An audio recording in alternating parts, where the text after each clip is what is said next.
Hello' মাই dear viewers, আশা কৰোঁ তোমালোক আটাই নিৰাপদে আছা। মই আচলতে আজি তোমালোকক এটা কাহিনী ক'ম বুলিহে আহিছোঁ। সেই ব'লা সময় নষ্ট নকৰি কাহিনীটোকে আৰম্ভ কৰোঁগৈ।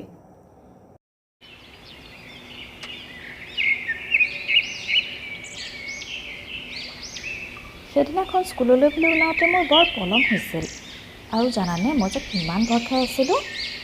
আমাৰ শিক্ষক এমহেমেলে আমাক আগতেই কৈ থৈছিল বোলে তেওঁ আমাক সেইদিনা পাৰ্টিচিপলৰ ওপৰত প্ৰশ্ন সুধিব, কিন্তু মই যে পাৰ্টিচিপলৰ বিষয়ে একোৱেই নাজানিছিলোঁ।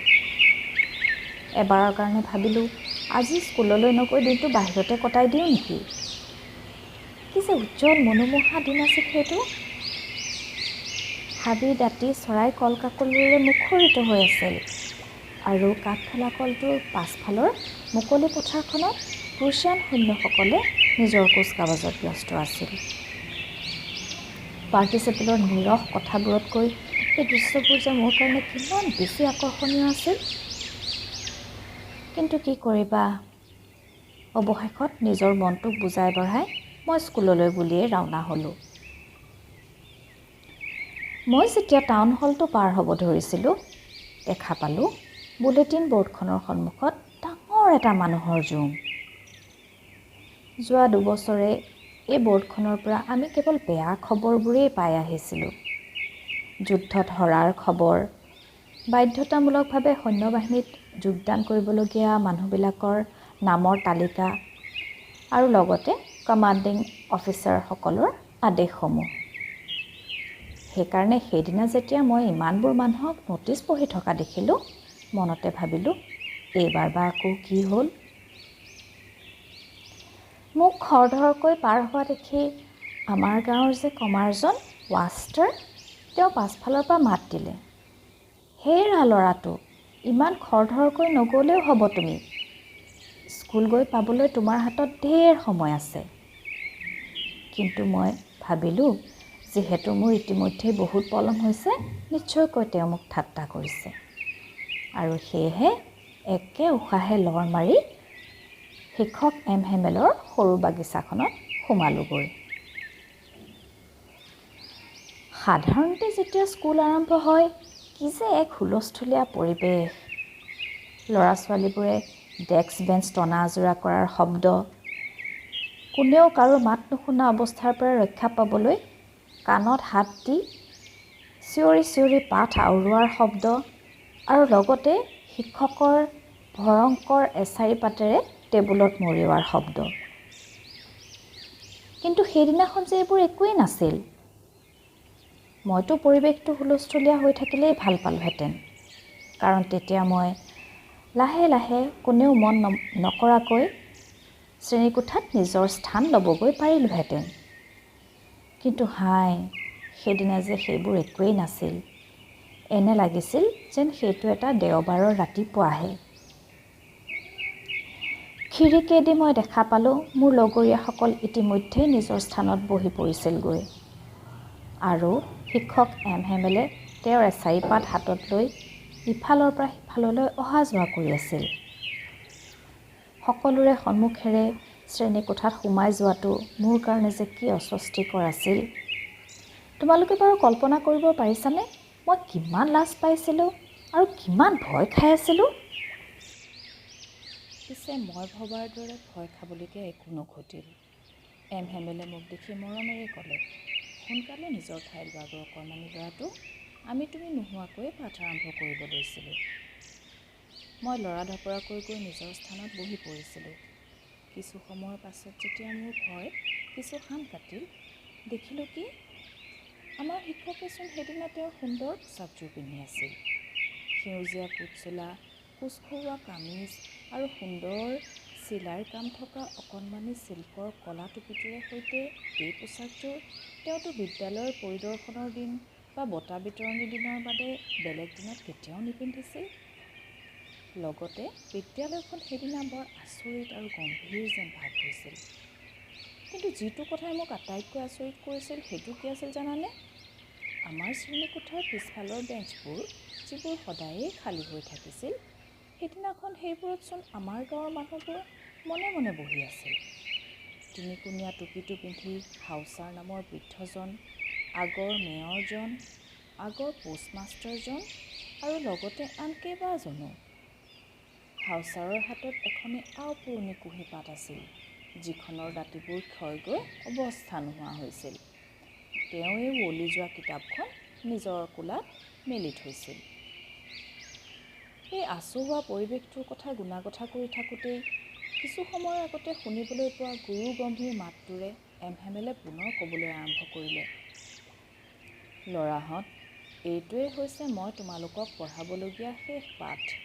ইতিমধ্যেই বাৰ্লিনৰ পৰা আদেশ আহি পালেহি যে এলছাছ আৰু লৰেনৰ বিদ্যালয়সমূহত কেৱল জাৰ্মানহে পঢ়ুৱাব লাগিব।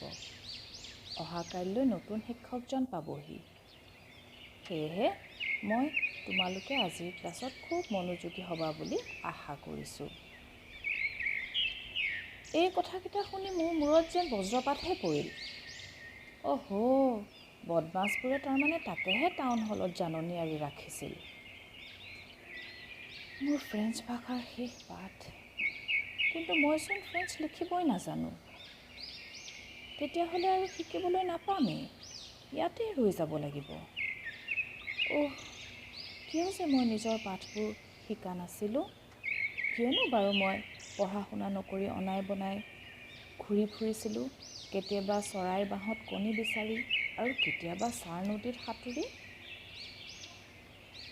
কিছু সময়ৰ আগলৈকে যিবোৰ কিতাপে মোক বিৰক্তি দিছিল, গধুৰ বুলি যিবোৰ কিতাপ চকু পাৰি চাবলৈ মন নগৈছিল, মোৰ গ্ৰামাৰ বা বুৰঞ্জীৰ কিতাপবোৰ মুহূৰ্ততে যেন মোৰ পুৰণি বন্ধু হৈ পৰিছিল, যাক মই ত্যাগ কৰাটো টান হৈ পৰিছিল।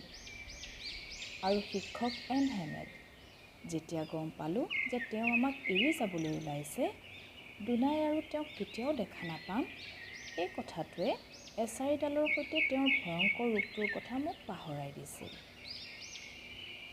ইছ ৰাম, তাৰমানেহে শেষ পাঠটোৰ সন্মানত তেওঁ তেওঁৰ সুন্দৰ দেওবৰীয়া পোছাকযোৰ পিন্ধি আহিছিল। আৰু লগে লগে মই এইটোকো বুজি উঠিছিলোঁ, কিয়নো গাঁৱৰ বুঢ়া মেথা লোকসকল আমাৰ শ্ৰেণীকোঠাৰ পাছফালে বহি আছিলহি। তেওঁলোক দুখিত আছিল নিজৰ মাতৃভাষাৰ সীমিত জ্ঞানৰ বাবে, বিদ্যালয়লৈ নোযোৱাৰ বাবে।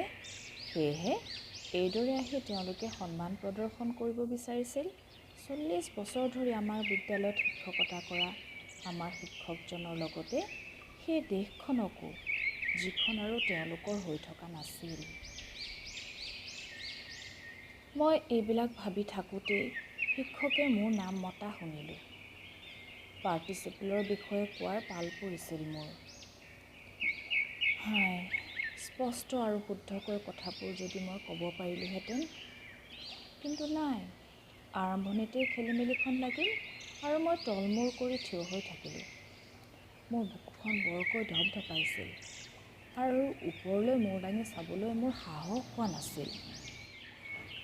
এনেতে এমহেমেলে কোৱা শুনিলোঁ, মই তোমাক গালি নাপাৰোঁ কণমানি ল'ৰাটো, তোমাৰ নিশ্চয় বেয়া লাগিছে। কিন্তু চোৱাচোন আজি আমাৰ কি অৱস্থা হ'লগৈ। আমি সদায় নিজকে কৈ আহিছিলোঁ, মোৰ হাতত ঢেৰ সময় আছে, কাইলৈ পঢ়িম। আৰু এতিয়া চোৱা আমাৰ অৱস্থা। এলছাছৰ আটাইৰে একেটাই সমস্যা, সকলোৱে শিকিবলগীয়াখিনি পিছদিনালৈ সামৰি থয়। এতিয়া সেই বেলেগ মানুহবোৰে তোমালোকক আহি ক'বহি, কি তোমালোক ফ্ৰেঞ্চ ক'তা, নিজৰ ভাষাটো দেখোন ভালকৈ ক'বও নাজানা, লিখিবও নাজানা।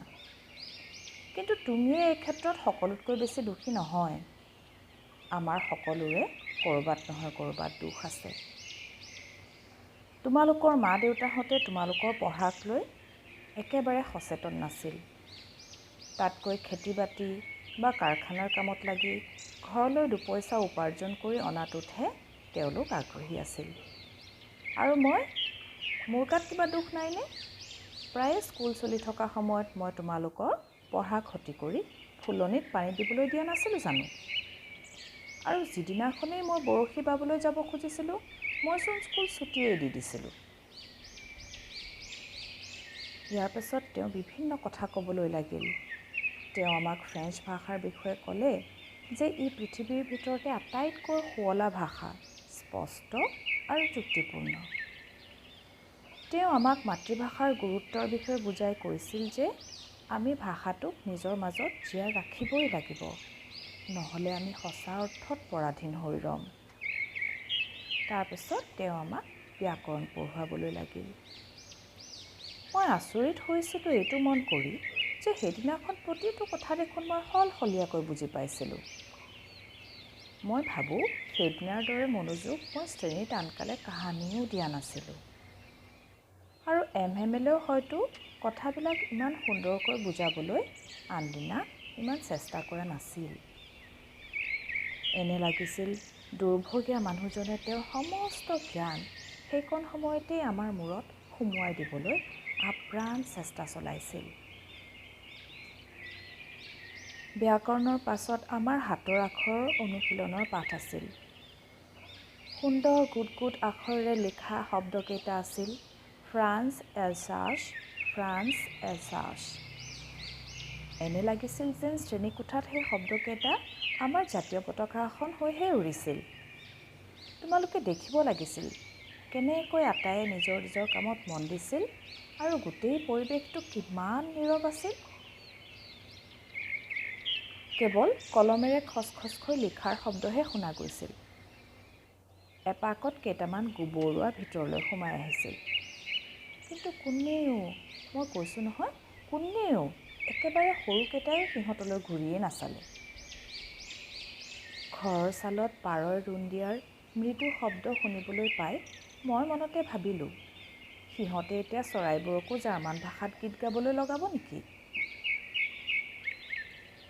লিখাৰ পৰা যেতিয়াই মই মূৰ দাঙি চাইছিলোঁ দেখিছিলোঁ এমেলে চকীত বহি কোঠাটোৰ বস্তুবোৰ এটা এটাকৈ চাই আছিল, যেন তেওঁ সেই মুহূৰ্তৰ শ্ৰেণীকোঠাৰ ছবিখন নিজৰ মন মগজুত ভৰাই ল'ব বিচাৰিছিল।